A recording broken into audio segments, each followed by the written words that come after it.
তোমার এটা কি ফল? এটা হলো আমরা পায়েল ফল। পায়েল? হ্যাঁ। এটা কি মিষ্টি না তো? মিষ্টি। দিবেন না? হ্যাঁ। দিবেন না? এই যে জামের মতন যে ফলগুলো দেখতে পাচ্ছেন, এইগুলো আসলে জাম না, পায়েল ফল। এটার গাছ কেমন হয় মামা? মামা গাছ ওরা বড় নাকি লতানো গাছ? হ্যাঁ বড়। বড় গাছ।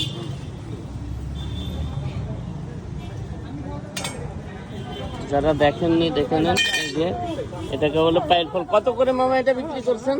এটা 100 গ্রাম 90 টাকা। 100 গ্রাম 90 টাকা, মানে 900 টাকা কেজি। বেশ এক্সপেন্সিভ। আমাদের দেশি ফল না মামা? এটা তো আমাদের দেশি ফল। হ্যাঁ দেশি দেশি। আমাদের দেশি একটা ফল। আসতে যেতে মাঝে মাঝে চোখে পড়ে, কখনো খেয়ে দেখা হয়নি।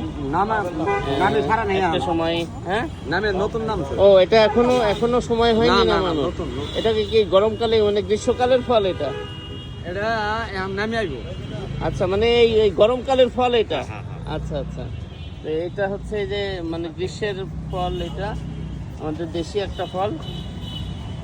ঢাকার রাস্তায় এই যে মামারা বসে বিক্রি করেন। তো আমি আজও খেয়ে দেখিনি, সুযোগ হলে একদিন খেয়ে দেখবো। আপনারাও হাতের কাছে পেলে খেয়ে দেখতে পারেন কেমন এটা স্বাদ।